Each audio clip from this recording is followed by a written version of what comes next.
সুপ্রিয় দর্শকবৃন্দ, ABC learning Dhaka এর পক্ষ থেকে আমাদের সবাইকে জানাই স্বাগত। আপনাদের অসংখ্য ধন্যবাদ। আপনারা এই চ্যানেলের ভিডিওগুলো নিয়মিত দেখছেন, শেয়ার, সাবস্ক্রাইব এবং আপনার মূল্যবান কমেন্ট করছেন। বিশেষ করে ইন্টারন্যাশনাল অ্যাকাউন্টিং স্ট্যান্ডার্ডসের যে ভিডিওগুলো আপনারা প্রচুর মতামত দিচ্ছেন, খুব ভালো লাগছে। আজকে আমরা আলোচনা করব আপনাদের সাথে international accounting standard 7 statement of cash flows. ইতিপূর্বে আমি এই বিষয়ে দুটি পর্ব আলোচনা করেছি। আজকে তৃতীয় পর্ব। আজকের পর্ব শুরু করার পূর্বে চলুন এক নজর দেখে নিই আপনাদের সাথে বিগত পর্বে কি নিয়ে আলোচনা করছিলাম।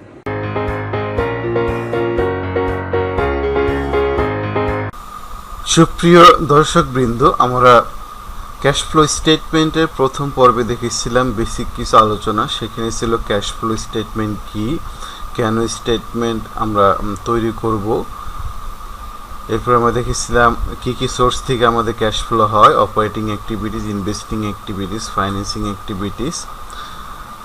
আমরা দেখেছিলাম সিগনিফিকেন্ট নন ক্যাশ অ্যাক্টিভিটিস কোনগুলো, যেগুলো আমাদের কোম্পানিতে ট্রানজ্যাকশন হচ্ছে কিন্তু আমাদের সিগনিফিকেন্টলি ক্যাশ ফ্লোর কোনো প্রভাব পড়ছে না।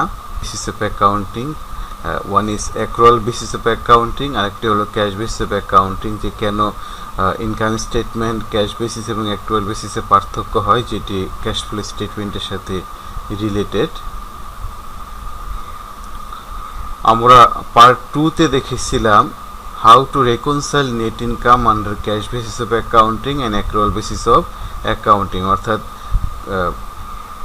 ক্যাশ বেসিস অফ অ্যাকাউন্টিং এবং অ্যাক্রুয়াল বেসিস অফ অ্যাকাউন্টিং এর মধ্যে কোন কোন জায়গায় পার্থক্য হয়ে থাকে। আমরা কিছু এক্সাম্পল করেছিলাম যে নন ক্যাশ যে আমাদের এক্সপেন্সগুলো বা নন ক্যাশ ট্রানজ্যাকশনগুলো রয়েছে, সেগুলোর মাধ্যমে কীভাবে দুইটি বেসিসের মধ্যে পার্থক্য হয় এবং ফাইনালি দুইটি রেজাল্ট আমাদের নেট ইনকাম সেম হয়। এবং আমরা আরও দেখেছিলাম ক্যাশ ফ্লো স্টেটমেন্টের কিছু ছোট ছোট ট্রানজ্যাকশন যেগুলো আপনার মূল অঙ্ক করার জন্য খুবই গুরুত্বপূর্ণ। তাই আপনাদের অবশ্যই পার্ট 3, যেটি আমাদের কম্প্রিহেন্সিভ এক্সাম্পল, এটি করার আগে অবশ্যই আপনাকে পার্ট 1 এবং পার্ট 2 যদি না দেখেন তাহলে আপনার যে নলেজের একটি গ্যাপ সেটি রয়ে যাবে। আমরা দেখেছিলাম transactions effect on cash position of the company, যে রিসিভেবলস বাড়লে বা কমলে, কারেন্ট অ্যাসেট বাড়লে বা কমলে কেন এখানে আমরা যোগ করব বা বিয়োগ করব, লায়াবিলিটি বাড়লে কেন বাড়াবো, লায়াবিলিটি কমলে কেন কমাবো, এর যুক্তিগুলা বা এর ব্যাখ্যাগুলো আমি এখানে বিস্তারিত আলোচনা করেছি, যেটি আমি পার্ট 3-তে আলোচনা করিনি, সরাসরি অঙ্ক করেছি। এই বিষয়গুলো খুবই গুরুত্বপূর্ণ। এবং আমরা দেখেছিলাম method of cash flow, indirect method এবং ডাইরেক্ট মেথড, কোনটি কোন মেথড সেগুলো আমরা আলোচনা করেছি এবং কোন মেথডটি সর্বাধিক ব্যবহৃত হয়। সো এই বিষয়গুলো আমরা দেখেছি। এরপরে দেখেছিলাম adjustment for non cash charges যদি থাকে, কোনো গেইন, লস, অ্যামোর্টাইজেশন, এই জিনিসগুলো যদি থাকে তাহলে আমরা কিভাবে দেখিয়ে থাকি। এরপর আমরা একটা আলোচনা করেছিলাম ইনডাইরেক্ট মেথডে একটি স্পেসিমেন, যে কী কী আইটেমগুলো আমাদের এখানে হয়ে থাকে। সুপ্রিয় দর্শকবৃন্দ, তাহলে চলুন শুরু করি আমাদের আজকের পর্ব, IAS 7 statement of cash flows part 3। হ্যাঁ, আপনি যদি নতুন ভিউয়ার হন অবশ্যই চ্যানেলটি সাবস্ক্রাইব করে নিন, যাতে নতুন ভিডিও আসলে আপনি নোটিফিকেশন পান, এবং শেয়ার করে আপনার প্রিয়জন বা বন্ধুকে জানিয়ে দিন যাতে তিনি উপকৃত হয়। Welcome to ABC Learning Dhaka. সুপ্রিয় দর্শকবৃন্দ, আজকে আপনাদের সাথে স্টেটমেন্ট অফ ক্যাশ ফ্লোজ এর একটি কম্প্রিহেন্সিভ এক্সাম্পল নিয়ে আলোচনা করব। মূলত এই কম্প্রিহেন্সিভ এক্সাম্পলটি একাডেমিক লেভেলের জন্য একটু ডিফিকাল্ট বা একটু স্ট্যান্ডার্ড হয়ে যায়, ওভার স্ট্যান্ডার্ড। মেনলি এই ভিডিওটি বা এই এক্সাম্পলটি প্রফেশনাল লেভেলে যারা স্টুডেন্ট রয়েছেন, যেমন CA, ACCA, CMA বা আদার প্রফেশনাল লেভেলে যে সকল ছাত্রছাত্রী রয়েছেন তাদের জন্যই মূলত ভিডিওটি করা। আর অনার্স মাস্টার্স লেভেলে বা MBA লেভেলে যে ধরনের ক্যাশ ফ্লো স্টেটমেন্ট দেখানো হয়, মূলত এটি তার চেয়ে অনেক একটু বড় বা বিশাল আকার। তো তারপরেও যে সকল স্টুডেন্ট রয়েছে যারা অনার্স বা মাস্টার্স লেভেলে পড়াশোনা করছে, তারাও ভিডিওটি দেখলে আসলে একটি কম্প্রিহেন্সিভ এক্সাম্পল সলভ করতে পারলে তোমাদের জ্ঞানের গভীরতা অবশ্যই বৃদ্ধি পাবে এবং যে কোনো ধরনের ক্যাশ ফ্লো স্টেটমেন্টের প্রবলেম আশা করি সলভ করতে পারবে। তাহলে চলো আমরা একটা এক্সাম্পল দেখি। The draft statements of financial position as at 31st March 2019 and 2018 of ABC PLC আর শোন বিলো। এখানে 2019 এবং 2018 সালের কম্প্রিহেন্সিভ একটি স্টেটমেন্ট অফ ফাইন্যান্সিয়াল পজিশন বা ব্যালেন্স শিট দেওয়া আছে এবং আমরা জানি ক্যাশ ফ্লো স্টেটমেন্ট তৈরি করতে গেলে কনজিকিউটিভ 2 বছরের কম্পারেটিভ ফাইন্যান্সিয়াল স্টেটমেন্ট বা ডেটার প্রয়োজন। এখানে মিলিয়নে দেওয়া আছে টাকাটা বোঝার সুবিধার্থে। নন current asset, intangible asset, goodwill 450, 410, tangible asset 2480, 1830, total নন কারেন্ট অ্যাসেট 2930, 2240। তাহলে চেঞ্জ হয়েছে, আমরা দেখছি বৃদ্ধি পাচ্ছে। Current asset inventory 920, 763, receivable 642, 472, cash এখানে 0, তার মানে এই বছরে আমাদের ক্যাশ ফ্লোতে দেখা যাচ্ছে আমাদের ক্যাশ হাতে নেই এবং গত বছরে যেটি 2018 সালে 34 ছিল। তাহলে টোটাল অ্যাসেট আমার 4492 এবং 2018 সালে যেটি ছিল 3509।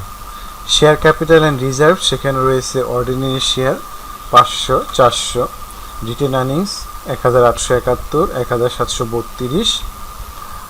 আদার কম্পোনেন্টস অফ ইকুইটি, এর মধ্যে রয়েছে শেয়ার প্রিমিয়াম 2019 সালে 90, তাহলে রিভ্যালুয়েশন রিজার্ভ 170, তাহলে মোট হলো 260 এবং শেয়ার প্রিমিয়াম 2018 সালে 70, রিভ্যালুয়েশন রিজার্ভ 2018 সালে ছিল না। তাহলে এই বছরে রিভ্যালুয়েশন রিজার্ভ বৃদ্ধি পেয়েছে, হয়তো কোনো এক ঘটনা ঘটেছে যার কারণে এটি বৃদ্ধি পেয়েছে বা রিভ্যালুয়েশন হয়েছে। দেন নন কারেন্ট লায়াবিলিটিস, ডিবেঞ্চার 200, এটা 2019 হবে, 2018 ছিল না। 10% রিডিমেবল প্রেফারেন্স শেয়ার, এটাও এক ধরনের আমাদের ঋণপত্রের মতোই বা প্রেফারেন্স, যেটা আমার উপর নির্দিষ্ট হারে ইন্টারেস্ট পেয়ে থাকে, 350, এটা পূর্বেও ছিল 350। Provision for liabilities as charges, government grants 210, 160। আমরা জানি গভর্নমেন্ট গ্র্যান্ট এক ধরনের প্রভিশন যেটা আমরা পেয়ে থাকি as part of liability. Deferred tax 52, 30, environmental provision 76, 24। তাহলে current liabilities, trade payables 680, 518, accrued interest 4, 2018 সালে পূর্বের বছরে ছিল না। ব্যাংক ওভারড্রাফট 63, যেটা পূর্বের বছরে ছিল না, এর কারণ হলো দেখা গেছে যে আমাদের এখানে ক্যাশ অ্যান্ড ক্যাশ ইকুইভ্যালেন্ট 0, পূর্বের বছরে 34 ছিল, বর্তমানে 0, এটি সেটি। এখানে ব্যাংক ওভারড্রাফট এখানে হয়ে গেছে কত, 63, পূর্বের বছরে ছিল না কারণ সেটা ক্যাশ ইন হ্যান্ড ছিল। ট্যাক্সেশন আর প্রভিশন ফর ট্যাক্সেশন আর tax payable 176, 185। Deferred credit government grants 50, total আমার কারেন্ট লায়াবিলিটিস 973 এবং 743। তাহলে টোটাল আমার লায়াবিলিটিস ইন ইকুইটি 4492, এখানে টোটাল অ্যাসেট আমার কত ছিল 4492। 2018 সালে টোটাল অ্যাসেট ছিল 3509, লায়াবিলিটিস ইন ইকুইটি আমার 3509। সো দর্শকবৃন্দ, আমি আগেই বলেছি অঙ্কটি একটু বড় হবে কারণ আমি সবগুলো কম্পোনেন্ট চেষ্টা করব একটি অঙ্কের মাধ্যমে দেখে দেওয়ার জন্য। তাই যদি আপনি ধৈর্য সহকারে দেখতে পারেন, আশা করি আপনি ক্যাশ ফ্লো সম্বন্ধে একটা ডিটেলস আইডিয়া পাবেন। আরও রয়েছে the draft income statement of ABC PLC for the year 31st March 2019 is as follows. যে আমরা জানি যে স্টেটমেন্ট অফ ক্যাশ ফ্লোস তৈরি করতে গেলে আমার ইনকাম স্টেটমেন্ট প্রয়োজন হয়। সেখানে টার্ন ওভার রয়েছে আমার 3655, টার্ন ওভারকে আমরা বলতে পারি sales or sales revenue or service revenue, যে কোনো নামে আমরা এটাকে কী করতে পারি, আখ্যায়িত করতে পারি। কস্ট অফ সেলস, এর মধ্যে রয়েছে ডেপ্রিসিয়েশন 366, দেন গুডউইল ইম্পেয়ারমেন্ট 36, আদার কস্ট 2522। তাহলে টোটাল কস্ট অফ সেলস হলো আমার 2924, gross profit for the period 731, other operating income or government grants 50, তাহলে টোটাল আমার হলো কত 781, distribution cost 75, administrative cost 56, environmental provision 67, তাহলে টোটাল আমার এক্সপেন্স 198, তাহলে টোটাল আমার বাদ দিলে হচ্ছে 583। এখান থেকে আমার মাইনাস করছি finance cost, debenture interest 12, preferred dividend এটাও এক ধরনের ফাইন্যান্স কস্ট যেটা আমরা পূর্বে বলেছিলাম 10% preferred dividend 35, total 47, profit before tax 536 এবং ট্যাক্সেশন বাবদ আমরা দেখাচ্ছি 177, তাহলে প্রফিট আফটার ট্যাক্স 359। এরপরে ABC PLC other comprehensive income for the year ended 31 March 2019, যেটা আদার কম্প্রিহেন্সিভ ইনকাম বলতে আমরা বুঝি যেটা আমাদের কম্পালসারি আইটেম না, সেটা আমাদের অথবা ইরেগুলার আইটেম যেটা আমরা আদার কম্প্রিহেন্সিভ ইনকামে দেখাই। আর উপরের পোর্শনে যেটা আমরা প্রফিট অ্যান্ড লস স্টেটমেন্ট আর ইনকাম স্টেটমেন্ট যেটা সেটা আমাদের যে আইটেমগুলো কম্পালসারি খরচ বা হয়ে থাকে বা অপারেটিং খরচ বা রেভিনিউ সেগুলো আমরা দেখে থাকি। যেখানে রয়েছে আমাদের আদার কম্প্রিহেন্সিভ ইনকামের মধ্যে প্রফিট ফর দ্য ইয়ার 359 যেটা আমরা এখানে পেলাম, সেটা আমরা আদার কম্প্রিহেন্সিভ হিসেবে ফার্স্ট আইটেম হিসেবে দেখাবো। দেন গেইন অন প্রপার্টি রিভ্যালুয়েশন যেটা নন রেকারিং অথবা ইরেগুলার আইটেম, কারণ প্রপার্টি রিভ্যালুয়েশন প্রতি বছর হয় না, সেখান থেকে আমার গেইন হয়েছে 170। আর total comprehensive income for the year 529। তাহলে আমরা এখানে দেখতে পেলাম কম্প্রিহেন্সিভ ইনকাম স্টেটমেন্টে আমার ইনকাম স্টেটমেন্ট যেটা আমার রেগুলার আইটেমস এবং কম্প্রিহেন্সিভ ইনকাম স্টেটমেন্ট বা আদার কম্প্রিহেন্সিভ ইনকাম স্টেটমেন্ট যেটা আমার ইরেগুলার আইটেম, টোটাল মিলে হচ্ছে আমার statement of comprehensive income. The following information is relevant, tangible non current asset এটার সম্বন্ধে আমরা কি বলেছি একটু দেখে নিই।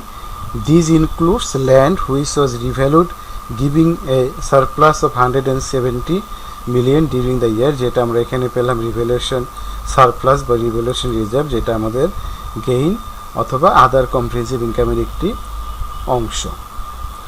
The company's motor vehicles haulage fleet was replaced during the year. The fleet originally cost 42 million and had been written down to 11 million. অর্থাৎ originally এই ফ্লিটটি বা এই মোটর ভেহিকেলসটির দাম ছিল 42 মিলিয়ন, বাট বর্তমানে সেটি ডেপ্রিসিয়েশন হওয়ার পরে রিটেন ডাউন হয়েছে আমাদের 11 million at the time of its replacement, যখন রিপ্লেস করা হয়। এখানে রিপ্লেসমেন্ট বলতে আমাদের দুই ধরনের হতে পারে, একটা হতে পারে ট্রেড ইন অ্যালাউন্স যেটা আমরা বাংলায় বলি অদল বদল অফার, যে পুরাতনটা দিয়ে নতুনটা নেওয়া হয় কিছু টাকা দিয়ে, আবার আরেকটা বলা হয় যে ডিরেক্ট সেল করে দিয়ে নতুন আমরা কী করলাম একটা অ্যাসেট ক্রয় করলাম। তো আমরা দেখি আর একটু পড়ার পরে আমার কীভাবে এটি বলা হয়েছে। The gross cost of fleet replacement was 118 million, অর্থাৎ নতুন যে মেশিনটি বা মোটর ভেহিকেলটি বা ফ্লিটটি নেওয়া হচ্ছে সেটার মূল্য 180 million and a trade in allowance 14 million was given for the old vehicle, অর্থাৎ এই যে আমাদের যে 11 মিলিয়ন যেটা রিটেন ডাউন ভ্যালু ছিল সেটার দাম ধরা হয়েছে 14 মিলিয়ন। তাহলে আমার এখানে বদল আছে যে গেইন হচ্ছে আমার 3 মিলিয়ন। এখানে যদি 14-এর জায়গায় আমার যদি 10 হতো তাহলে আমার লস হতো কত 1 মিলিয়ন। তো এভাবে আমরা কি করতে পারি ট্রেড ইন অ্যালাউন্স গণনা করতে পারি যে আমার আসলে পুরাতনটা অদল বদল অফারের মাধ্যমে আমার গেইন হচ্ছে নাকি লস হচ্ছে। তাহলে এটা আমার নন ক্যাশ অ্যাক্টিভিটিস বা নন ক্যাশ ফ্লো যেটা আমরা বলতে পারি। The company acquired some new plant on 1st July 2019 at a cost for 120 million from Sky Company. Sky Company কাছ থেকে কোম্পানি এই বছরের 1st জুলাইতে কিছু প্ল্যান্ট ক্রয় করেছে যার মূল্য 120 মিলিয়ন।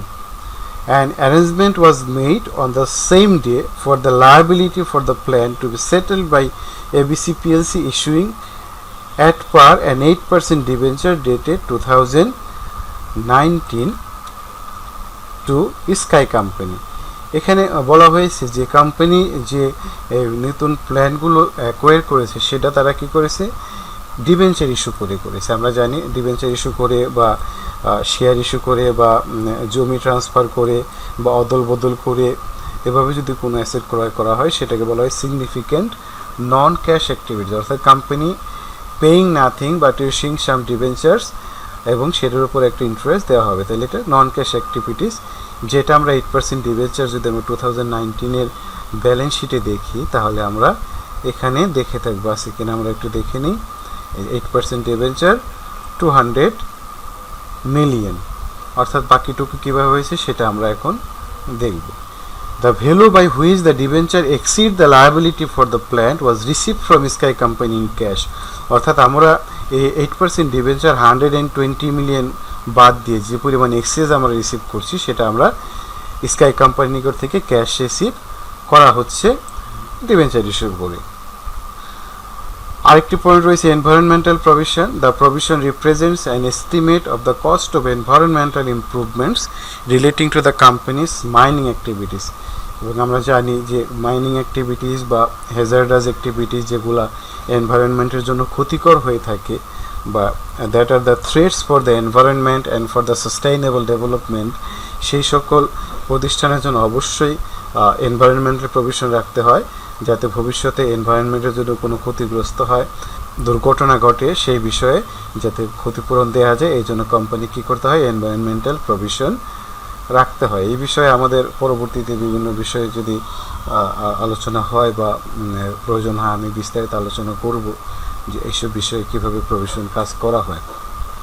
যাই হোক, মাইনিং অ্যাক্টিভিটি যদি হয় সেক্ষেত্রে অবশ্যই এনভায়রনমেন্টালের জন্য ক্ষতিকর, এবং এখানে যদি শ্রমিক দুর্ঘটনা বা এনভায়রনমেন্টের মধ্যে ক্ষতি কিংবা যদি কোনো বায়ু দূষণ পরিবেশ দূষণ এগুলো যদি হয় তা অবশ্যই কোম্পানিকে ক্ষতিপূরণ দিতে হবে, এই জন্য এনভায়রনমেন্টের জন্য একটা প্রভিশন রাখতে হয়। Ordinary share issue. During the year, ABC PLC made a bonus issue from the share premium account of 1 for every 10 share held.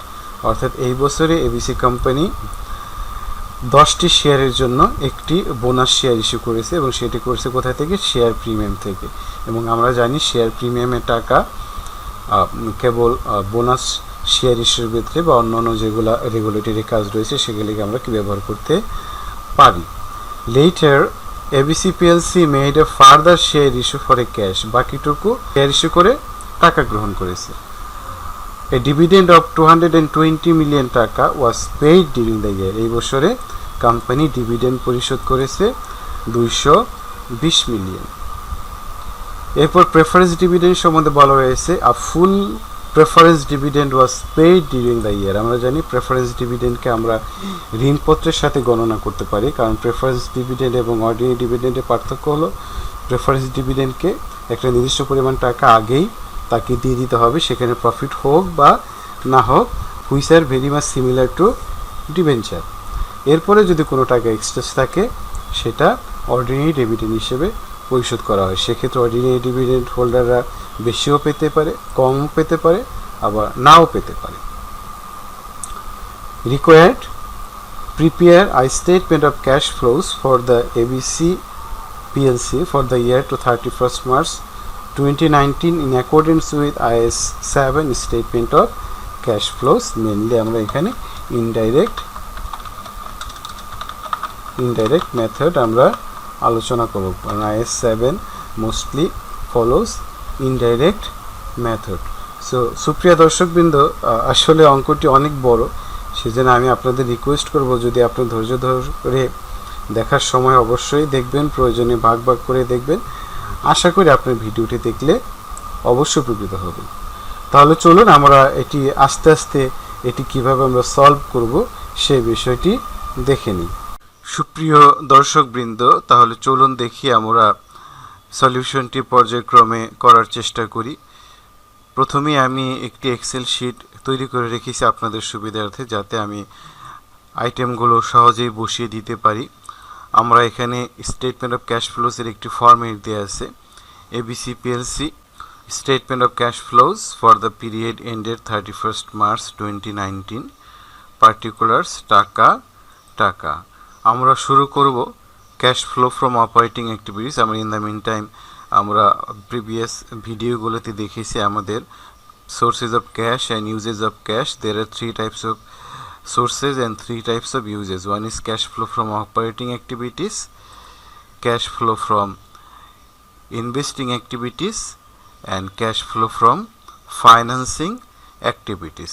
প্রথমে রয়েছে cash flow from operating activities. এর প্রথম আইটেম হলো প্রফিট বিফোর ট্যাক্স। আমরা করপূর্ব NEET লাভ নিয়ে আমরা অঙ্কটি শুরু করব। আমরা দেখে নিই করপূর্ব নিট লাভ কত আছে। এটা আমাদের প্রশ্নে দেয়া আছে প্রফিট বিফোর ট্যাক্স, যেটি আমাদের 536। এটা আমরা এখন 536 মিলিয়ন আমরা সেকেন্ড কলামে বসিয়ে দেব 536। এরপর রয়েছে ইন্টারেস্ট এক্সপেন্স। ইন্টারেস্ট এক্সপেন্স আমাদের এটিও দেয়া আছে, তাহলে আমি প্রফিট লিখে রাখতে পারি গিভেন। দেন ইন্টারেস্ট এক্সপেন্স এটিও আমাদের দেয়া আছে গিভেন, যেটা আমি আমার বোঝার সুবিধার্থে লিখে রাখলাম। তাহলে ইন্টারেস্ট এক্সপেন্স আমাদের এখানে দুইটি রয়েছে, একটি হয়েছে ডিবেঞ্চার ইন্টারেস্ট 12 এবং প্রেফার্ড ডিভিডেন্ড 35। দুইটাই আমরা জানি প্রেফার্ড ডিভিডেন্ডও এক ধরনের ইন্টারেস্টের মতোই ফিক্সড পেমেন্ট করতে হয়। তাহলে 35 এবং 12 দুটি আমাদের ইন্টারেস্ট এক্সপেন্স। তাহলে লিখতে পারি ডিবেঞ্চার ইন্টারেস্ট এখানে লিখব 12 এবং প্রেফার্ড ডিভিডেন্ড এখানে লিখব 35। তাহলে আমরা লিখতে পারি যে ইন্টারেস্ট এটা আমাদের গিভেন, এটা আমরা বলতে পারি কি গিভেন। বোঝার সুবিধার জন্য ইন্টারেস্ট এক্সপেন্স এটা আমরা হেডিং হিসেবে এখানে ব্যবহার করতে পারি। এরপরে রয়েছে আমাদের adjustment for some non cash activities, সেটা আবার নন ক্যাশ গেইন, নন ক্যাশ লস, নন ক্যাশ এক্সপেন্স, যেগুলো সিগনিফিক্যান্ট না অপারেটিং অ্যাক্টিভিটিসের মধ্যে পড়ে, সেগুলোর মধ্যে দেবো আমরা প্রথমে ডেপ্রিসিয়েশন। ডেপ্রিসিয়েশন আমরা জানি ডেপ্রিসিয়েশনের কারণে আমার অ্যাক্রুড মেথডে আমার প্রফিট কম থাকে এবং আমার ক্যাশ বেসিসে যদি করা হয় সেখানে প্রফিট বেশি থাকে। সেই জন্য রেকনসাইল করার জন্য আমরা কী করব, ডেপ্রিসিয়েশন যোগ করব। তো সুপ্রিয় দর্শকবৃন্দ, এই বিষয়গুলো আমি বিস্তারিত আমার পূর্বের দুইটি ভিডিও ক্যাশ ফ্লো স্টেটমেন্টের উপর আলোচনা করেছি, অনুগ্রহ দেখে নেবেন যাতে আপনাদের বুঝতে সুবিধা হয়। তাহলে ডেপ্রিসিয়েশন এক্সপেন্স আমাদের কত টাকা একটু দেখে নিই। আমাদের প্রথমেই দেওয়া আছে ডেপ্রিসিয়েশন এখানে 366। তাহলে আমরা এখানে বসিয়ে দিই ডেপ্রিসিয়েশন এক্সপেন্স 366। এরপরে রয়েছে আমাদের গুডউইল ইম্পেয়ারমেন্ট। আমরা জানি গুডউইল আমাদের রিটেন অফ বা ইম্পেয়ারমেন্ট করতে হয়। আমরা ইম্পেয়ারমেন্ট নিয়ে পরবর্তীতে একটি আইএস আমরা তৈরি করব যে কীভাবে গুডউইল ইম্পেয়ারমেন্ট করতে হয় এই বিষয়টি। তো গুডউইল ইম্পেয়ারমেন্টের জন্য আমাদের এখানে দেখব যে গুডউইল আমাদের কত টাকা দেয়া আছে। গুডউইল ইম্পেয়ারমেন্ট বাবদ এখানে আমাদের দেয়া আছে গুডউইল ইম্পেয়ারমেন্ট সরাসরি 36। তাহলে গুডউইল ইম্পেয়ারমেন্ট এটি আমাদের নন ক্যাশ এক্সপেন্সেস, এখানে 36 আমরা বসিয়ে দিলাম। এরপর রয়েছে gain on disposal of vehicles. এটা আমাদের একটু ওয়ার্কিংস করে নিতে হবে। গেইন অন ডিসপোজাল এটি আমাদের নন ক্যাশ গেইন, সেই জন্য কোনো গেইন হলে সেই গেইনটি আমরা এখান থেকে মাইনাস করে দেবো, অর্থাৎ অপারেটিং অ্যাক্টিভিটিসে মাইনাস করে দেব এবং যদি নন ক্যাশ এক্সপেন্স হয় সেটা আমরা যোগ করে দেবো। তাহলে আমরা একটি ওয়ার্কিংস দেখে নেই যে gain on disposal of vehicles আমরা কিভাবে বের করতে পারি। এখানে workings 1, gain on sell of vehicles, trade in allowance on replacement value আমাদের যেটা ছিল 14 টাকা, কারণ আমরা অঙ্কের মধ্যে দেখেছিলাম। আর একটু দেখে নেই যে আমরা যে পুরাতন মেশিন ছিল তার রিটেন ডাউন ভ্যালু বা সেলভেজ ভ্যালু যেটাই বলি সেটা ছিল আমাদের 11 মিলিয়ন। সেটা আমরা অদল বদল অফারের মাধ্যমে বা পুরাতনটি দিয়ে নতুনটাই নিলাম, সেক্ষেত্রে আমাকে পুরাতনটার ভ্যালু করা হলো 14 মিলিয়ন। তাহলে আমার যেটির ভ্যালু ছিল 11 সেটা আমি বিক্রি করলাম বা অদল বদল অফারের মাধ্যমে গেইন পেলাম হলো 14 মিলিয়ন। তাহলে 14 মাইনাস 11, তাহলে আমার গেইন হলো 3 মিলিয়ন। এটা যদি আমার মনে করেন 10 হতো তাহলে আমার লস হয়ে যেত 1 মিলিয়ন। তাহলে 14, যেহেতু গেইন অন ডিসপোজাল 3 মিলিয়ন, সেটা আমরা এখন এখানে বসিয়ে দেব। তাহলে গেইন অন ডিসপোজাল আমার 3 মিলিয়ন, এটা মাইনাস ফিগার। এরপরে রয়েছে আমার গভর্নমেন্ট গ্র্যান্ট। এটা আমাদের গভর্নমেন্ট গ্র্যান্ট বাবদ কত টাকা এক্সপেন্স দেখাবো, এটা আমাদের এখানে একটা ওয়ার্কিংস আমরা করে নেব। গভর্নমেন্ট গ্র্যান্ট নিয়ে আমাদের অঙ্কের মধ্যে কী আছে একটু দেখে নিই। গভর্নমেন্ট গ্র্যান্ট এখানে আমাদের ইনফরমেশন দেয়া আছে কিনা এক্সপেন্স বাবদ। আমরা জানি গভর্নমেন্ট গ্র্যান্ট কোন একটি পার্টিকুলার ক্রাইটেরিয়া ফুলফিল করলে গভর্নমেন্ট সেই ক্ষেত্রে আমাদের গ্র্যান্ট দিয়ে থাকে। এই বিষয়ে আমি পরবর্তীতে একটি আইএস আপনাদের সাথে শেয়ার করব কিভাবে গভর্নমেন্ট গ্র্যান্টকে আমরা অ্যাসেট বা লায়াবিলিটি বা রেভিনিউ হিসেবে আমরা কি করতে পারি, রেকগনাইজ করতে পারি। এখানে আমাদের লায়াবিলিটি পোর্শনে দেওয়া আছে গভর্নমেন্ট গ্র্যান্ট 210, যেটা পূর্বে ছিল আমাদের 160, এবং ইনকাম স্টেটমেন্ট বা কম্প্রিহেনসিভ ইনকাম স্টেটমেন্টে আমাদের গভর্নমেন্ট গ্র্যান্ট এখানে অপারেটিং ইনকাম হিসেবে দেখানো আছে 50। তাহলে গভর্নমেন্ট গ্র্যান্ট আমার একটা অপারেটিং ইনকাম, এবং সেটি আমাদের নন ক্যাশ গেইন আমরা বলতে পারি। সেই জন্য গভর্নমেন্ট গ্র্যান্ট বাবদ এখানে আমার যে 50 মিলিয়ন আছে সেটা আমি এখানে মাইনাস করে দেখাবো। তারপরে গভর্নমেন্ট গ্র্যান্ট আমরা একটা ওয়ার্কিংস করে দেখতে পারি যে কিভাবে গভর্নমেন্ট গ্র্যান্টটি আমরা করতে পারি। ওয়ার্কিং 6 আমাদের এখানে একটা রেফারেন্স দেয়া আছে গভর্নমেন্ট গ্র্যান্ট। গভর্নমেন্ট গ্র্যান্ট আমার ওপেনিং ব্যালেন্স, আমরা জানি গভর্নমেন্ট গ্র্যান্টের ক্রেডিট ব্যালেন্স যেটি দেয়া আছে আমাদের একটু দেখে নেই। গভর্নমেন্ট গ্র্যান্ট ক্রেডিট ব্যালেন্স আমার ওপেনিং ব্যালেন্স হলো কত, 160, যেটি রয়েছে আমার নন কারেন্ট এবং লং টার্ম, এবং কারেন্ট রয়েছে আমার ডেফার্ড ক্রেডিট গভর্নমেন্ট 40। তাহলে আমি যদি এটি একটি ওয়ার্কিংস করি তাহলে গভর্নমেন্ট গ্র্যান্টস কারেন্ট ব্যালেন্স দেখাবো আমি 40, এবং আমার লং টার্ম ব্যালেন্স দেখাবো 160। ঠিক একইভাবে এটার ক্লোজিং যেটি সেটি হলো 50, এবং উপরে ছিল আমাদের 210। তাহলে আমরা এখানে লিখতে পারি কারেন্ট লিখতে পারি 50। যারা টি অ্যাকাউন্ট বুঝে থাকবেন অবশ্যই এটি বুঝছেন যে আমি এটি টি অ্যাকাউন্টে একটি লেজার অ্যাকাউন্ট দেখাচ্ছি, এবং লং টার্ম দেখাতে পারি আমি 210। তাহলে এখানে হচ্ছে 260, আর এই বছর আমি যেটি ইনকাম স্টেটমেন্টে দেখাচ্ছি সেটা আমার কত টাকা, $50 বা 50 টাকা বা 50 মিলিয়ন যেটাই বলি। তাহলে আমার এদিকে হচ্ছে 310, এদিকে হচ্ছে আমার 310। তাহলে যে ব্যালেন্সিং ফিগার সেটা আমরা ইনকাম স্টেটমেন্টে আমরা দেখিয়ে দিলাম যে গভর্নমেন্ট গ্র্যান্টকে আমি কি করে দিয়েছি এই বছরে ইনকাম হিসেবে রেকগনাইজ করে দিয়েছে। আর যেহেতু ইনকাম হিসেবে রেকগনাইজ করে দিয়েছে, আমার ক্যাশ বেসিস এবং অ্যাক্রুয়েড বেসিস ইনকাম স্টেটমেন্টের মধ্যে পার্থক্য দেখা যাবে। আশা করি সবাই বুঝতে পেরেছেন। যদি বুঝতে একটু সমস্যা হয় আবার রিউইন্ড করে দেখেন। সাধারণত আপনার যদি যে কোনো অ্যাকাউন্টসে যদি সমস্যা হয় তাহলে অবশ্যই সেটি আপনি একটি টি অ্যাকাউন্টস করে ওপেনিং ব্যালেন্স ক্লোজিং ব্যালেন্স বসিয়ে ডিফারেন্সটাকে আপনি ইনকাম স্টেটমেন্টে দেখিয়ে দিবেন। এরপর রয়েছে নন ক্যাশ এনভায়রনমেন্টাল প্রভিশন। আমরা পূর্বে আলোচনা করেছিলাম যে এনভায়রনমেন্টের ক্ষতির জন্য বা ক্ষতি কম্পেনসেশন মিট আপ করার জন্য আমরা একটা এনভায়রনমেন্টের উপর একটা প্রভিশন করে রাখি। আমরা এটি একটি ওয়ার্কিংস করে দেখি যে এনভায়রনমেন্টাল প্রভিশন আমরা কত টাকা এখন খরচ হিসেবে ইনকাম স্টেটমেন্টে দেখাবো। সো একইভাবে আমাদের দেখব যে একটি ওয়ার্কিংস করা আছে, ওয়ার্কিংস 2, যেটা হলো আমাদের এখানে রয়েছে এনভায়রনমেন্টাল প্রভিশন। একইভাবে আমার এনভায়রনমেন্টাল প্রভিশন যেহেতু এটি credit balance, opening balance credit পাশে বসাবো এবং ক্লোজিং ব্যালেন্স ডেবিট পাশে এখানে বসিয়ে নেব। তাহলে এনভায়রনমেন্টাল প্রভিশন আমাদের কত টাকা রয়েছে দেখি। ওপেনিং আছে আমাদের 24 এবং ক্লোজিং রয়েছে আমাদের 76। তাহলে আমি ওপেনিংটাকে এখানে বসিয়ে দিলাম 24 এবং ক্লোজিং ব্যালেন্স আমার 76। আপনারা ভার্টিক্যালিও করতে পারেন, যে যেভাবে সুবিধা হয় সেভাবে আপনারা করে নিতে পারেন। আর আমরা এই বছরে ইনকাম স্টেটমেন্টে এনভায়রনমেন্টাল প্রভিশন এক্সপেন্স দেখাচ্ছি কত টাকা একটু দেখে নিই। ইনকাম স্টেটমেন্টে আমার এনভায়রনমেন্টাল প্রভিশন বাবদ দেখাচ্ছে আমাদের 67। তাহলে ইনকাম স্টেটমেন্ট আমাদের এক্সপেন্স ডেবিট আর এনভায়রনমেন্টাল প্রভিশন ক্রেডিট। তাহলে আমার এখানে হচ্ছে 67, অর্থাৎ এই বছরে নতুন করে আমি এনভায়রনমেন্টের জন্য প্রভিশন ক্রিয়েট করেছি 67 মিলিয়ন। তাহলে আমার টোটাল হলো 91 মিলিয়ন এবং এখানে হচ্ছে ক্লোজিং ব্যালেন্স 76। তাহলে বাকি যেটা সেটা আমার হলো ক্যাশ, যেটা আমার ব্যালেন্সিং ফিগার 15।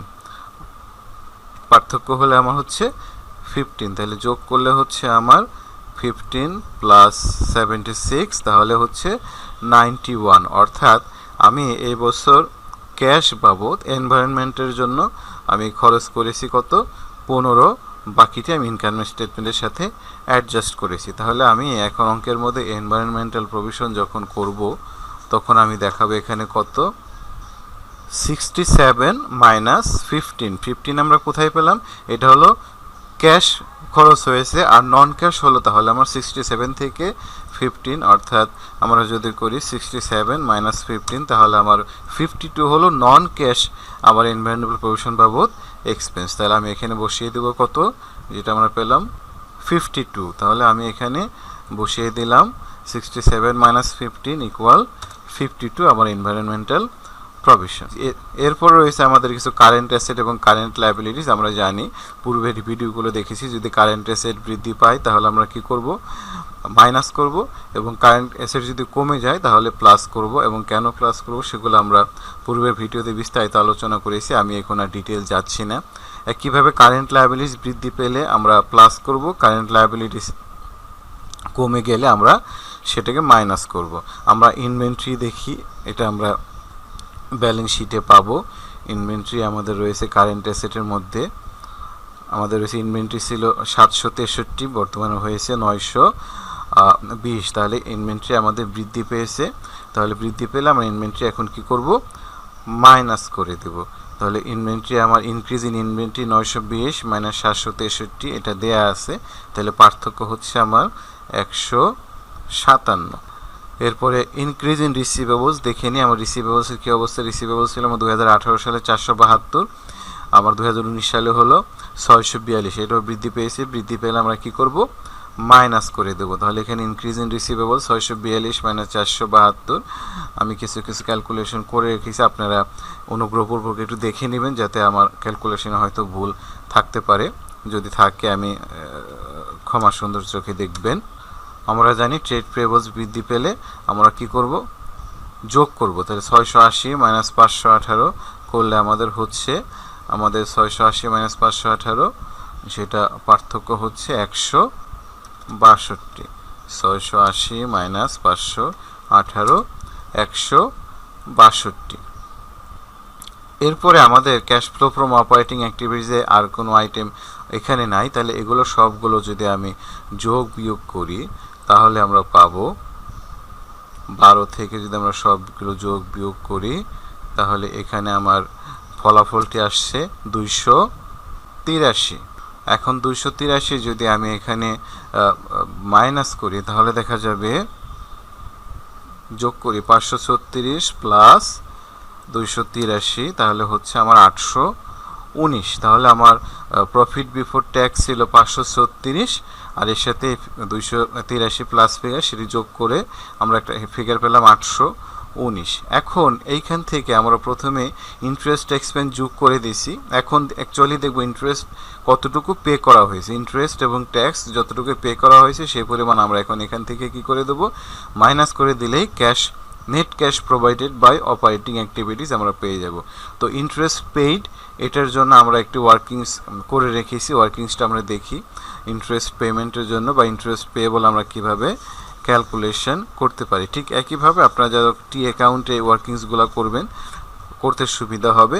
তাহলে আমরা এখানে লিখতে পারি ইন্টারেস্ট পেয়েবলের ওপেনিং ব্যালেন্স কত আছে আমরা একটু দেখে নিই। অ্যাক্রুড ইন্টারেস্ট ওপেনিং ব্যালেন্স নাই, 0, আর আমার ক্লোজিং ব্যালেন্স আছে কত, 4। তাহলে আমরা এখানে লিখতে পারি ওপেনিং ব্যালেন্স 0 আর ক্লোজিং ব্যালেন্স আমার এখানে 4।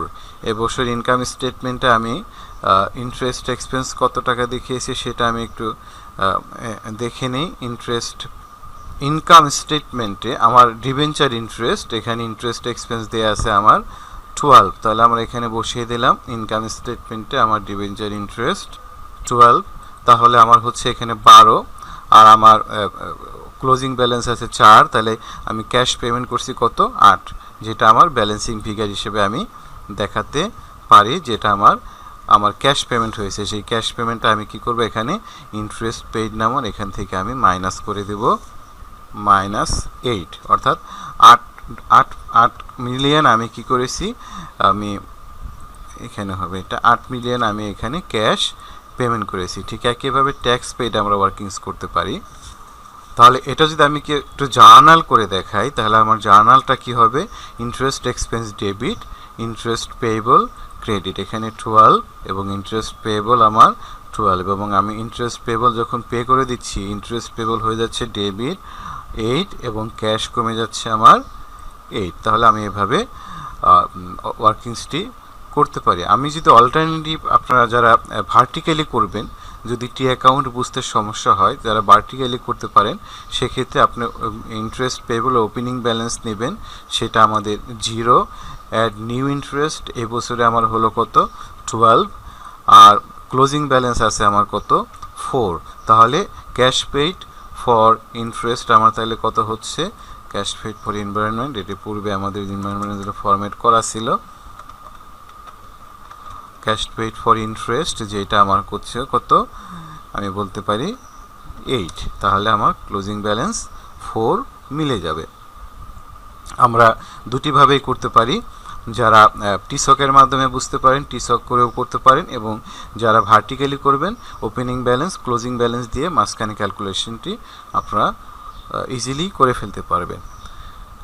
ঠিক একইভাবে আমরা যখন ট্যাক্স পেয়েবল করব, ট্যাক্স পেয়েবলের জন্য ওয়ার্কিংস 4, সেটা আমরা একটু দেখে নিই কীভাবে করেছি আমরা।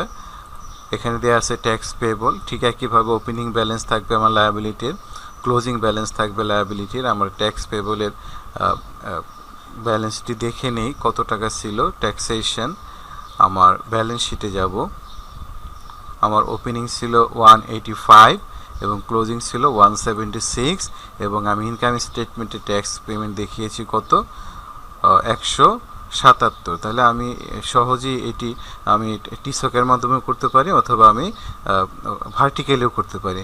আরেকটা রয়েছে এখানে ট্যাক্স পেবলের সাথে আমার আরেকটা জিনিস রিলেটেড রয়েছে, যেটা ডেফার্ড ট্যাক্স, যেটা আমরা পরবর্তীতে ট্যাক্সের উপর আমি একটি ভিডিও যখন করব IAS 12 সেই ক্ষেত্রে আমি দেখাবো ডেফার্ড ট্যাক্স এবং কারেন্ট ট্যাক্স কীভাবে কাজ করা হয়। তাহলে যদি ডেফার্ড ট্যাক্স থাকে, ডেফার্ড ট্যাক্স এবং কারেন্ট ট্যাক্স দুটি মিলে আমরা একসাথেই অ্যাকাউন্ট করব। আমরা এখানে দেখি ডেফার্ড ট্যাক্স নামক কোনো আইটেম আছে কিনা। হ্যাঁ, এখানে ডেফার্ড ট্যাক্স রয়েছে আমাদের 52 এবং 30। তাহলে দুইটি আমরা একটাকে দেখাবো কারেন্ট আর একটাকে দেখাবো লং টার্ম এনভায়রনমেন্টাল প্রভিশনের মতোই। তাহলে আমরা যখন দেখব ব্যালেন্স বিডি আমার রয়েছে হলো 185 এবং ডেফার্ড ট্যাক্স রয়েছে সেটা হলো 30। আমরা একটু দেখে নিই, ডেফার্ড ট্যাক্স রয়েছে 30 এবং কারেন্ট রয়েছে 185। তাহলে দুটো আমরা ক্রেডিট ব্যালেন্স বসিয়ে দিই এবং একইভাবে এটার ক্লোজিং ব্যালেন্সটিও এখানে বসিয়ে দিই। একটা ছিল 52, আমরা একটু দেখে নিই ঠিক আছে কিনা। 52, আর একটি ছিল আমাদের 176, যেটা আমাদের এখানে দেওয়া আছে 176। তাহলে দুইটা আমি ক্লোজিং ব্যালেন্সটাও এখানে বসিয়ে দিলাম। এখন যে পার্থক্য সেটা আমাদের ইনকাম স্টেটমেন্টে আমি দেখাবো। আমার ইনকাম স্টেটমেন্টে দেখানো আছে কত, চার্জ করা হয়েছে কত 177, যেটা আমরা এখানে পেয়েছি ইনকাম স্টেটমেন্টে আমার দেখানো আছে 177। Income statement debit, tax payable অথবা ট্যাক্স প্রভিশন ক্রেডিট আমরা লিখতে পারি। ইনকাম ট্যাক্স এখানে দেওয়া আছে আমার 100, এটা হবে 30, আমরা ভুলে ব্যালেন্সটা লিখেছি 177। তাহলে হচ্ছে আমার 392 এবং এইখানে যে ট্যাক্স পে করেছি ক্যাশ সেটা আমার ব্যালেন্সিং ফিগার বের হয়ে যাবে। কিভাবে আমাদের 392 থেকে 52 আর 176 যদি মাইনাস করি তাহলে আমাদের বেড়ে যাবে 392 মাইনাস 52 মাইনাস 176, তাহলে হচ্ছে 164। এই 164 আমরা কি করেছি, ক্যাশ পে করেছি। তো যেহেতু ক্যাশ পে করেছি আমার ক্যাশ ফ্লো স্টেটমেন্টে আমার ক্যাশ বাবদ এটি মাইনাস হয়ে যাবে আমার কত টাকা, 164 টাকা, বা মাইনাস করে দিলাম 164 মিলিয়ন বা 164 টাকা যেটাই হোক। তাহলে আমি যদি এখন net cash provided by operating activities করি তাহলে আমার এই দুটির যোগফল হচ্ছে কত, 8 প্লাস 164 172 170। এখন আমরা যদি এই 819 থেকে 172 মাইনাস করি তাহলে 819 প্লাস 172 প্লাস মানে এখানে যেহেতু মাইনাস ফিগার আছে আমরা প্লাস দিলে এটা 647 মিলে যাবে। তাহলে net cash provided by operating activities, net cash provided by operating activities আমার হচ্ছে 647 টাকা। আমরা যদি ইনভেস্টিং অ্যাক্টিভিটিস দেখি, cash flow from investing activities, তাহলে দেখব investing activities mainly non current asset purchase, non current asset sale, government grant, purchase of goodwill, এই বিষয়গুলো আমরা এখানে দেখিয়ে থাকবো। এবং এরপরে যদি কোনো গভর্নমেন্ট গ্র্যান্ট বা কোনো টাকা রিসিভ করি, কোনো গুডউইল বাবদ যদি কোনো পারচেজ করি, সেগুলো আমাদের এখানে যোগ বা বিয়োগ হবে। তাহলে আমরা একটা একটা করে দেখে নেই। Payment for non current asset, non current asset বাবদ আমরা কত টাকা পে করেছি এটা আমরা ওয়ার্কিংসে ক্যালকুলেশনটা দেখে নিই। ওয়ার্কিংস 5 নন কারেন্ট অ্যাসেট। এখন নন কারেন্ট অ্যাসেটের বেলা আমি টি ফর্মেও করতে পারি, ভার্টিক্যালেও করতে পারি। আমি প্রথমে টি ফর্মে দেখিয়ে দিই, পরবর্তীতে আপনাদের ভার্টিক্যাল ফর্মেটা আপনাকে দেখিয়ে দেবো। তাহলে ওপেনিং ব্যালেন্স আমার কত টাকা একটু আমরা দেখে নিই। আমাদের অঙ্ক থেকে আমাদের নন কারেন্ট অ্যাসেটের ওপেনিং ব্যালেন্স ছিল, এটা প্রথমেই পাবো আমরা। নন কারেন্ট অ্যাসেট আমার রয়েছে 1830 এবং 2480, সেটা হলো ট্যানজেবল অ্যাসেট। তাহলে ওপেনিং ব্যালেন্স 1830 আমরা এখানে বসিয়ে দেই, 1830, এবং ক্লোজিং ব্যালেন্স যেটি রয়েছে সেটি হলো আমার 2480, সেটা আমরা এখানে ক্রেডিট পাশে বসিয়ে দেই, 2480 বসিয়ে দিলাম। এরপরে যে ঘটনাগুলো ঘটেছে আমরা এক এক করে দেখি। যে আমরা একটা অ্যাসেট ডিসপোজ করে দিয়েছি, এখানে যে মেশিনটি আমরা ডিসপোজ করে দিচ্ছি তার রিটেন ডাউন ভ্যালু রয়েছে আমাদের কত, 11। তাহলে আমি যদি এটা ডিসপোজ করে দেই তাহলে আমার 11 যেটা, সেটা আমার ডেবিট ব্যালেন্স ছিল, সেটা এখন কি ডিসপোজালের কারণে আমার সেটা মাইনাস হয়ে যাবে 11, অর্থাৎ ক্রেডিট পাশে চলে যাবে। আর ডেপ্রিসিয়েশন যেটা আমাদের দেয়া আছে 366 আমাদের অঙ্কের মধ্যে, সেটি বসিয়ে দিই। আমরা আবার একটু দেখে নিই ডেপ্রিসিয়েশন 366 দেওয়া আছে কিনা, তাহলে আমাদের বুঝতে সুবিধা হবে। এখানে দেওয়া আছে ডেপ্রিসিয়েশন 366, ডেপ্রিসিয়েশনের কারণে আমার অ্যাসেট কমে যায়, সেটা আমরা এখানে দিয়ে দিলাম। আর একটা জিনিস সুপ্রিয় দর্শক, আমি এখানে অ্যাকুমুলেটেড ডেপ্রিসিয়েশন সিস্টেম না করে ডিরেক্ট সরাসরি আমি রিটেন ডাউন ভ্যালুটা বসিয়ে দিলাম, অর্থাৎ ডেপ্রিসিয়েশন ডেবিট অ্যাসেট ক্রেডিট, এইভাবে আমি এখানে দেখেছি। কারণ অঙ্কের মধ্যে অ্যাকুমুলেটেড ডেপ্রিসিয়েশনের কোনো ব্যালেন্স দেয়া নেই।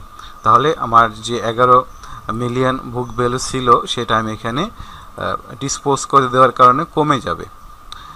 এরপরে আমি এই ডিসপোজ করার কারণে সেটি আমি নতুন করে এটার ভ্যালু পেলাম কত, 11 মিলিয়ন। তাহলে 11 মিলিয়ন আমার অ্যাসেটের সাথে 14 মিলিয়ন, সেটা 14 মিলিয়ন আমার অ্যাসেট বাড়বে কিসের কারণে, ডিসপোজাল অর ট্রেডিং অ্যালাউন্স, সেটা আমি বেড়ে গেল 14 মিলিয়ন। এরপরে আমার একটা অ্যাসেট রিভ্যালুয়েশন হয়েছে এই বছরে, রিভ্যালুয়েশনের কারণে আমার এই যে একটা ল্যান্ড ইনক্লুড করে ল্যান্ড রিভ্যালুয়েশন করে আমার 170 মিলিয়ন বেড়েছে। তাহলে আমি এটা এখানে কি দেবো, land debit revaluation reserve credit 170, তার মানে আমার কি নন কারেন্ট অ্যাসেট বেড়ে গেল। এরপরে আমার আরেকটা আইটেম রয়েছে যে আমরা কিছু অ্যাসেট ক্রয় করেছি কিছু ডিবেঞ্চার ইস্যু করে। তাহলে ডিবেঞ্চার ইস্যু করে যদি আমি অ্যাসেট ক্রয় করি তাহলে আমার জার্নালটা হচ্ছে কি অ্যাসেট ডেবিট ডিবেঞ্চার ক্রেডিট। তাহলে আমার অ্যাসেট বেড়ে যাচ্ছে কিসের মাধ্যমে, 8% ডিবেঞ্চারের মাধ্যমে। নন কারেন্ট অ্যাসেট অ্যাকোয়ার্ড সেটা হলো 120 মিলিয়ন। তাহলে আমার দেখছি যে ব্যালেন্স বিডি তার সাথে রিভ্যালুয়েশনের যোগ হলো 170, আমার ট্রেডিং অ্যালাউন্স পেলাম 14 এবং 8% ডিবেঞ্চারের মাধ্যমে পেলাম আমি 120, এই পাশে ডিপ্রিসিয়েশনের মাধ্যমে ক্রেডিট করলাম এবং ডিসপোজাল অন বুক ভ্যালু যেটা 11 মিলিয়ন আমি ক্রেডিট করে দিলাম। তাহলে আমার পার্থক্য যেটি এখানে হচ্ছে আমার 2857, আর এ পাশে আমার যোগ করলে সেটা হচ্ছে হলো 2134, এ পাশে হচ্ছে আমার 2857। তাহলে বাকি যেটা পার্থক্য সেটা আমরা ধরে নিলাম এই বছরে নগদ ক্রয় করা হয়েছে। তাহলে আমরা যদি বলি যে 2857 মাইনাস আমি বলি 1830 মাইনাস 170 মাইনাস 14 মাইনাস 120 আমার যদি করে তাহলে হচ্ছে 723, 723।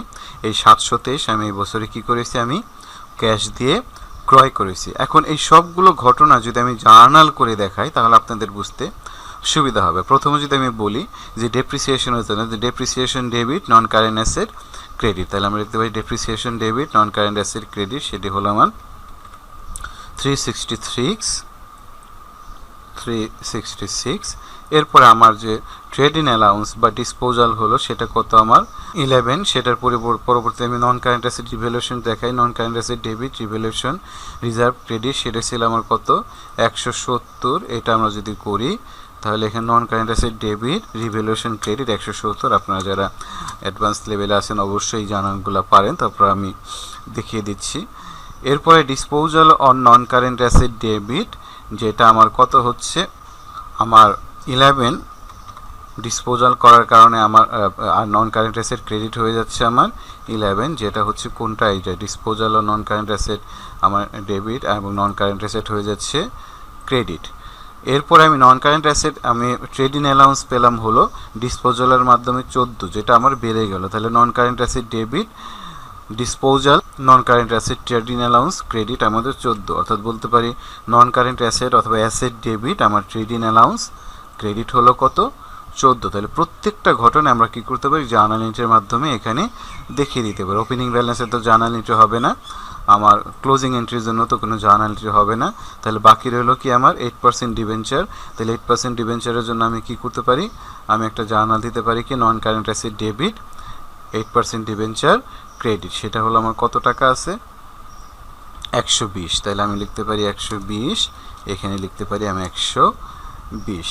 তাহলে এভাবে আমি প্রত্যেকটি আমরা আরেকটা হলো যে disposal debit gain on disposal credit, অর্থাৎ আমরা ডিসপোজালের মাধ্যমে যে আমরা 3 মিলিয়ন আমাদের গেইন হলো, সেটাও আমি যদি চাই জার্নাল এন্ট্রি করে দেখিয়ে দিতে পারি। কারণ আমার যেটা 11 মিলিয়ন বুক ব্যালেন্স হলো সেটা বিক্রি করেছি 14 মিলিয়ন।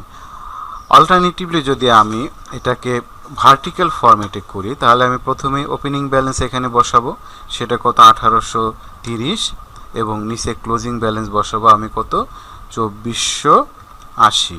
এরপরে যে ঘটনাগুলো ঘটেছে সেগুলো আমরা প্লাস করব, মাইনাস করব। যেমন ডেপ্রিসিয়েশন, সেটা আমি মাইনাস করব কত 366। তারপরে আমার ডিসপোজাল প্ল্যান্ড বুক ভ্যালু, এটা মাইনাস করব 11। অর্থাৎ ক্রেডিট পাশে যেগুলো দিয়েছি সেগুলো আমি কি করব মাইনাস করব, আর ডেবিট পাশে যেগুলো দিয়েছি সেগুলো আমি প্লাস করব। ট্রেড ইন অ্যালাউন্স, সেটা আমি যোগ করব 14। তারপরে রিভ্যালুয়েশন রিজার্ভ আমার বাড়লো কত 170, আর ডিবেঞ্চার ইস্যু করে আমরা পেয়েছি কত, এটা আমরা 120, এবং বাকিটি ব্যালেন্সিং ফিগার হিসেবে আমার 700। তাহলে এখানে আমরা যদি টি অ্যাকাউন্টটি না করতাম তাহলে বুঝতাম যে ওপেনিং ব্যালেন্স 1830 এবং ক্লোজিং ব্যালেন্স 2480। তাহলে যদি মাইনাস করি 2480 মাইনাস কত 1830, তাহলে যে আমাদের 650 যে পার্থক্য সেটা মনে করতাম যে আমরা এই বছরে নতুন পারচেস করেছি ক্যাশ দিয়ে। আসলে কিন্তু 650 আমরা ক্যাশ দিয়ে নতুন পারচেস করিনি, আমরা পারচেস করেছি 723। অর্থাৎ যদি আমরা এই টি অ্যাকাউন্ট করে নেই তাহলে আমাদের কোন ক্ষেত্রে কোনটা বাড়ছে কমছে সেটা আমরা সহজেই আমরা কি করে নিতে পারবো, বের করে নিতে পারবো। তাহলে আমরা এখানে দেখলাম যে আমরা নতুন করে প্ল্যান্ট অ্যাকোয়ার করলাম কত আমাদের এখানে, আমাদের ক্যাশ দিয়ে 723। তাহলে 723 আমার ক্যাশ কমবে, তাহলে এখানে মাইনাস করে দেবো আমি 723 মিলিয়ন। এরপর রয়েছে আমার পারচেজ অফ গুডউইল বাবদ আমরা কীভাবে অ্যাডজাস্টমেন্টটি দেবো সেটি আমরা ওয়ার্কিংস করে নিয়েছি। অর্থাৎ প্রত্যেকটা আইটেম আপনার যেটা বুঝতে সমস্যা হবে অবশ্যই সেটি ওয়ার্কিংস করে নেবেন। যদি ওয়ার্কিংস না করেন তাহলে আপনার অঙ্কটি ভুল হয়ে যাবে। তাহলে ওয়ার্কিংসে আমার গুডউইল কীভাবে হলো সেটা আমরা দেখি। একইভাবে আমরা যখন অ্যাসেট দেখিয়েছিলাম এখানে গুডউইলের একটু ওপেনিং ব্যালেন্স ছিল, ক্লোজিং ব্যালেন্স ছিল, গুডউইল রিটেন অফ ছিল। তাহলে কত টাকা গুডউইল আমরা পারচেস করেছি বা কত টাকা গুডউইল আমরা রিটেন অফ করেছি সবগুলোই দেখাতে পারবো। তাহলে গুডউইলের ওপেনিং ব্যালেন্স 410, ক্লোজিং ব্যালেন্স 450। তাহলে আমি একইভাবে ওয়ার্কিংসে চলে যাই। আমার গুডউইলের জন্য আমার একটা ওয়ার্কিংস করা আছে, সেটি হলো ওয়ার্কিংস 7। আমি গুডউইলের ওপেনিং ব্যালেন্স যেহেতু সম্পত্তি ডেবিট ব্যালেন্স আমরা দেখে নিই কত টাকা ছিল 410 এবং এই বছরে 450। তাহলে ওপেনিং ব্যালেন্স আমি 410 এখানে বসিয়ে দিলাম টি অ্যাকাউন্টে, ক্লোজিং ব্যালেন্স এখানে বসিয়ে দিলাম 450।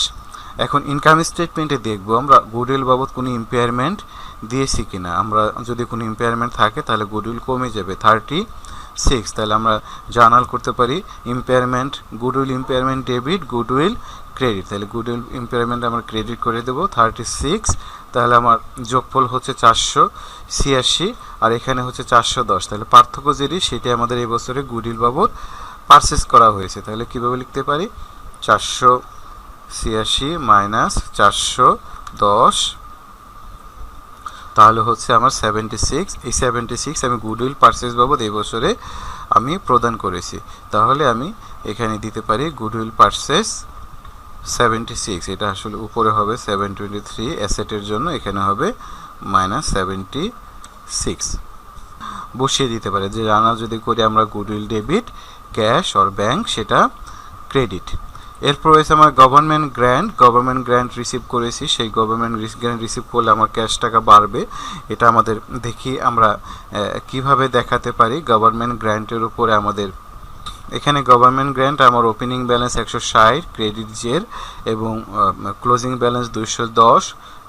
তাহলে এটা যদি আমরা একটা ওয়ার্কিংস করি, ওয়ার্কিংস নাম্বার 6, তাহলে দেখব গভর্নমেন্ট গ্র্যান্ট আমরা ক্রেডিট ব্যালেন্স, এখানে ব্যালেন্স বিএফ, কারেন্ট ব্যালেন্স আছে আমাদের 40, কোথায় আছে আমরা একটু দেখে নিই। কারেন্ট এবং ডেফার্ড দুইটি রয়েছে আমাদের গভর্নমেন্ট গ্র্যান্ট, এখানে 40 আছে কারেন্ট এবং এখানে রয়েছে আমাদের নন কারেন্ট রয়েছে গভর্নমেন্ট ব্যাংক 160। তাহলে কীভাবে আমরা এনভায়রনমেন্টাল প্রভিশনের জন্য যেভাবে করেছি, তাহলে ক্রেডিট দিকে 40 এবং 160 বসিয়ে দিলাম এবং ডেবিট পাশে ক্লোজিং ব্যালেন্স 50 এবং 210, একটু দেখে নিই আমরা ঠিক আছে কিনা। 50 এবং এখানে রয়েছে আমাদের গভর্নমেন্ট গ্র্যান্ট 210। তাহলে এই ফিগারগুলো আমরা সহজে এখানে বসিয়ে দিতে পারি। এরপরে আমরা ইনকাম স্টেটমেন্টে আমরা দেখিয়েছিলাম যে গভর্নমেন্ট গ্র্যান্ট বাবদ কতটুকু এই বছরে আমি রেভিনিউ হিসেবে দেখিয়েছি। অর্থাৎ গভর্নমেন্ট গ্র্যান্ট আমাদের যেহেতু একটি গ্র্যান্ট বা ক্যাশ ইনফ্লো, সেজন্য এটি আমরা কয়েকটি বছরে ভাগ করে আমরা ইনকাম হিসেবে দেখাতে পারি। সেখানে আমরা এখানে আদার অপারেটিং ইনকাম, গভর্নমেন্ট বাবদ আমি আদার অপারেটিং ইনকাম দেখিয়েছি 50। তাহলে আমি যখন ইনকাম এখানে করব টি-সক করব, তাহলে আমি বলতে পারি ইনকাম স্টেটমেন্ট থেকে আমি 50 দেখালাম। এটা আসলে ব্যালেন্স ফিগার না, এটা আমাদের দেয়া রয়েছে 50। এবং এই বছরে যদি কোনো গভর্নমেন্ট গ্র্যান্ট পেয়ে থাকি সেটা হবে ব্যালেন্সিং ফিগার। তাহলে আমার সবগুলো যোগফল হচ্ছে 310 আর এই দুটো যোগফল হচ্ছে আমার 200।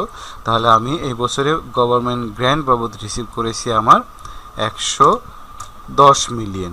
তাহলে যদি রিসিভ করি ক্যাশ ডেবিট গভর্নমেন্ট গ্র্যান্ট আমার ক্রেডিট, সেটা আমার একটা হচ্ছে কি ইনভেস্টিং অ্যাক্টিভিটিসের মধ্যে পড়বে, সেটা আমি গভর্নমেন্ট গ্র্যান্ট বাবদ এখানে এখন বসিয়ে দিব আমি 110। এটা আমার ক্যাশ ইনফ্লো হচ্ছে, অর্থাৎ টাকা বাড়ছে।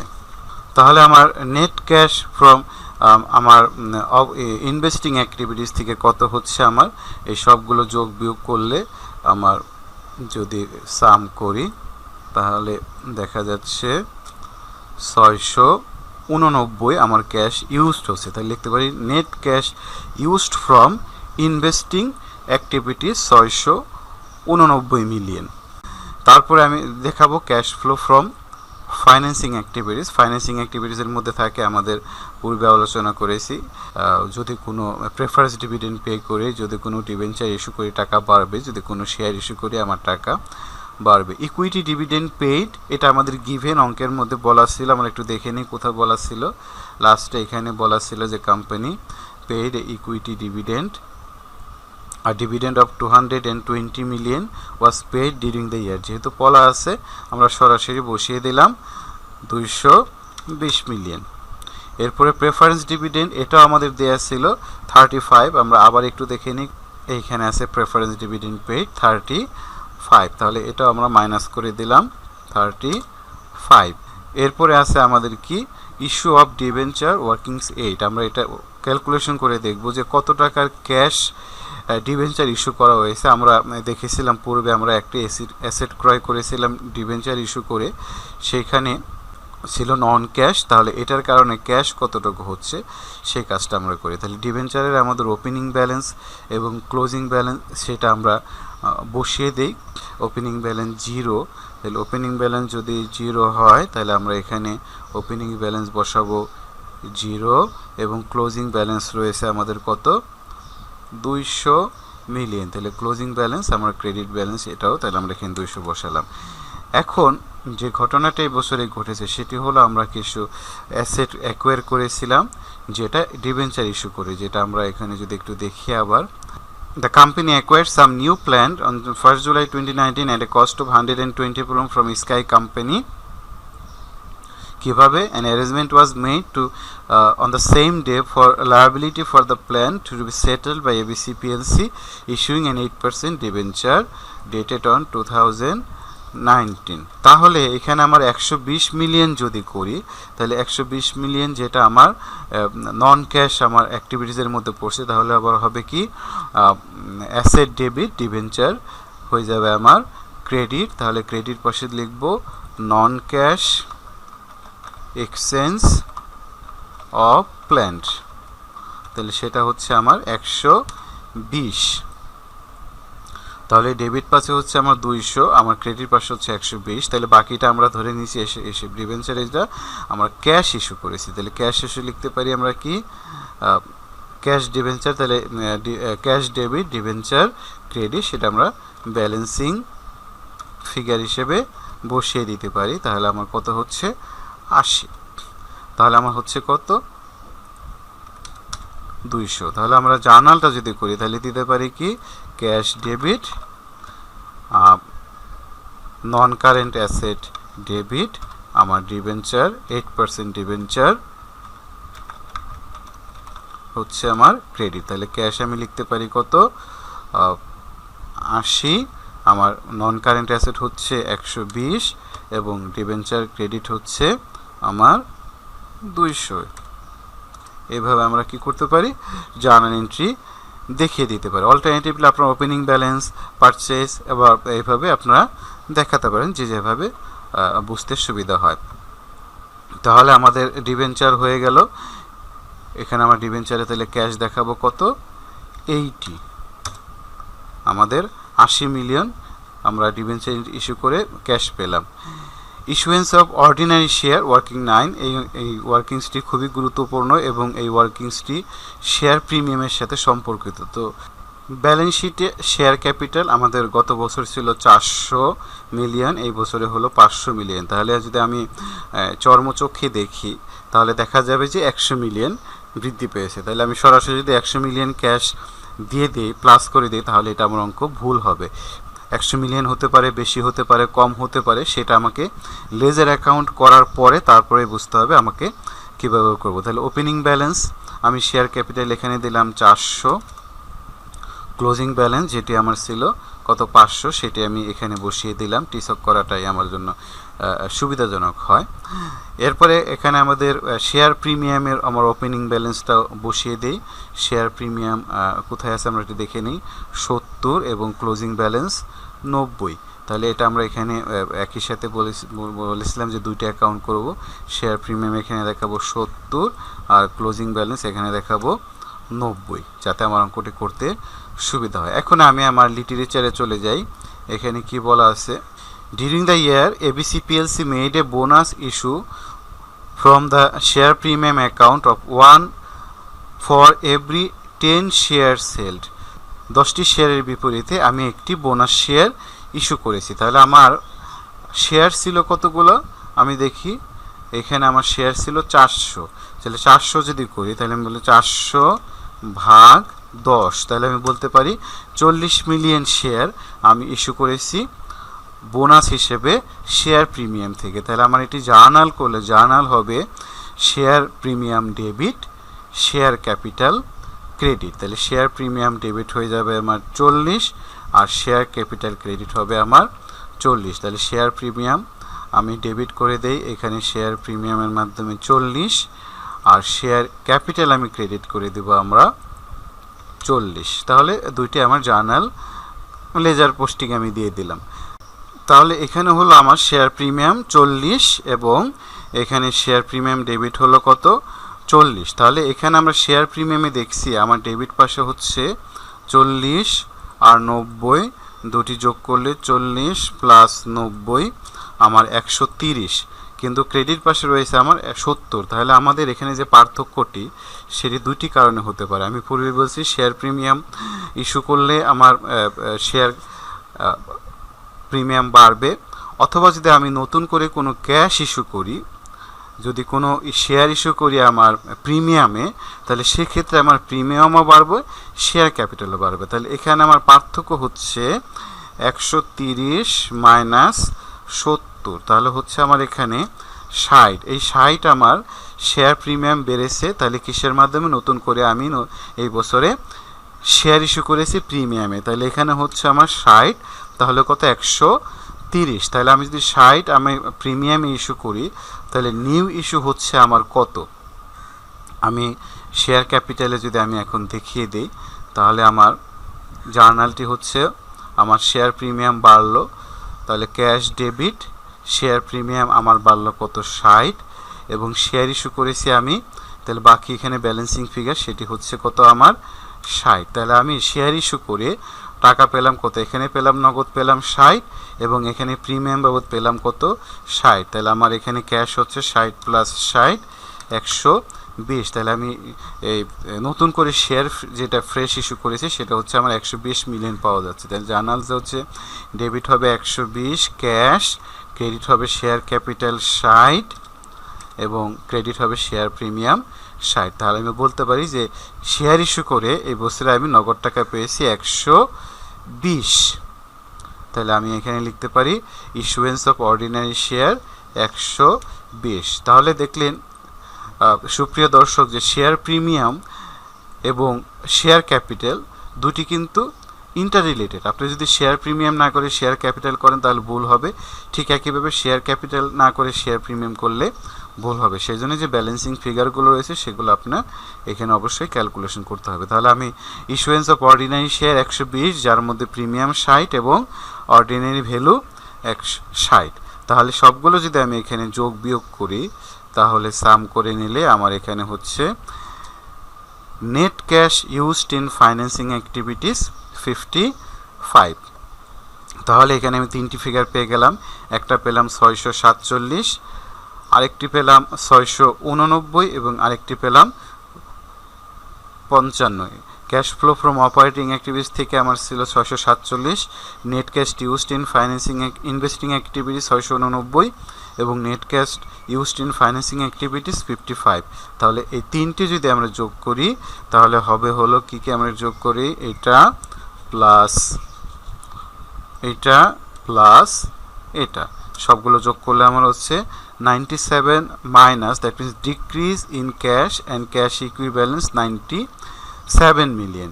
এর সাথে যোগ করব cash at the beginning, cash and cash equivalent at the beginning, যেটা আমার করতে পারি। বিগিনিং ব্যালেন্স আমার কত ছিল একটু আমরা ব্যালেন্স শিটে এখন দেখে নিই। আমার ওপেনিং ক্যাশ ছিল না, সম্ভবত ক্যাশ ছিল না, এখানে ক্লোজিং ছিল না, আমার ওপেনিং ছিল 34। তাহলে আমি 34 এখন কি করে দেবো? যোগ করে দেবো। তাহলে 34 যদি আমি যোগ করি, এখানে যোগ করি, তাহলে ক্লোজিং হচ্ছে আমার এখানে 97 প্লাস 34, তাহলে হচ্ছে 63, যেটি আমার ক্লোজিং মাইনাস ফিগার মানে ওভারড্রাফট। তাহলে ওভারড্রাফট আমার কত টাকা ছিল দেখে নিই। আমার ক্লোজিং ছিল ক্যাশ 0, তার মানে ক্যাশের কোনো ব্যালেন্স ছিল না। আর ক্যাশ ইকুইভ্যালেন্ট যেহেতু ব্যাংকও আমার ক্যাশ ইকুইভ্যালেন্ট, তাহলে এখানেও ব্যাংকের জন্য আমাদের ওভারড্রাফট ছিল এই যে 63, আমার ওভারড্রাফট ছিল 63, যেটা আমার এখানে মিলে গেল। ইয়েস, তাহলে আমরা বলতে পারি ওপেনিং ক্যাশ, ক্লোজিং ক্যাশ 0 এবং ক্লোজিং ব্যাংক ওভারড্রাফট 63। তাহলে এখানে আমার টোটাল যেটি ব্যালেন্স সেটি আমার মিলে গেল। তো এটি হলো আমাদের ক্যাশ ফ্লো স্টেটমেন্ট, এবং পরবর্তীতে আপনি অঙ্ক করার শেষে নোট হিসেবে দেখিয়ে দেবেন সিগনিফিকেন্ট নন ক্যাশ অ্যাক্টিভিটিস কী কী ছিল সেটা আমরা এখানে দেখে নিই।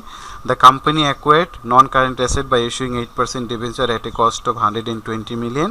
এটা যাতে আপনার যারা ইউজার্স অফ ফাইন্যান্সিয়াল স্টেটমেন্ট রয়েছেন, যারা ব্যবহারকারী, তারা যাতে সহজেই বুঝতে পারেন যে অদল বদল অফার বা টাকা ছাড়া সিগনিফিকেন্ট কী কী ঘটনা এই বছরে ঘটেছে। সে দেখলাম 120 মিলিয়ন আমরা কি করেছি, অ্যাসেট ক্রয় করেছি ডিবেঞ্চার ইস্যু করে। আরেকটি নোট রয়েছে bonus issue. The company made a bonus issue of 1 share for every 10 existing shares at পারে 10টি এক্সিস্টিং শেয়ারের জন্য একটি বোনাস শেয়ার ইস্যু করা হয়েছে। সুপ্রিয় দর্শকবৃন্দ, অসংখ্য ধন্যবাদ আপনাদের ভিডিওটি ধৈর্য সহকারে দেখার জন্য। আমি চেষ্টা করেছি আমার সর্বোচ্চ দিয়ে যে একটি ভিডিওর মাধ্যমে অন্তত আপনাদের কিছু একটি আইডিয়া দেওয়া যায় কিনা ক্যাশ ফ্লো স্টেটমেন্টের। আমি হয়তো সফল হইনি, সফলতা ব্যর্থতা নির্ভর করবে আপনাদের কমেন্টের উপর, মতামতের উপর। অবশ্যই মতামত প্রদান করবেন যাতে কোথাও কোনো অসামঞ্জস্য রয়েছে কিনা, কোনো গণনা ভুল রয়েছে কিনা, এই বিষয়গুলো আপনি জানালে কৃতার্থ হব। তো সবাই ভালো থাকুন, সুস্থ থাকুন, নিরাপদে থাকুন। সবাইকে অশেষ অশেষ ধন্যবাদ। সুপ্রিয় দর্শকবৃন্দ, আপনাদের অসংখ্য ধন্যবাদ। আপনারা স্টেটমেন্ট অফ ক্যাশ ফ্লোজের উপর 3টি পর্ব ধৈর্য সহকারে দেখেছেন এবং আপনার মূল্যবান মতামত প্রদান করেছেন, সেই জন্য বিশেষভাবে কৃতজ্ঞতা প্রকাশ করছি। আর হ্যাঁ, এভাবেই আপনি আপনার মতামত দিয়ে যাবেন যাতে আপনার মতামতের উপর ভিত্তি করে আমি নতুন ভিডিও তৈরি করতে পারি। তাহলে আজকের মতো এখানেই শেষ করছি। আগামীতে কোনো এক আইএস বা কোনো এক বিশেষ টপিক নিয়ে আপনার সাথে আবার দেখা হবে। ততক্ষণ সবাই ভালো থাকুন, সুস্থ থাকুন, নিরাপদে থাকুন। সবাইকে অশেষ ধন্যবাদ।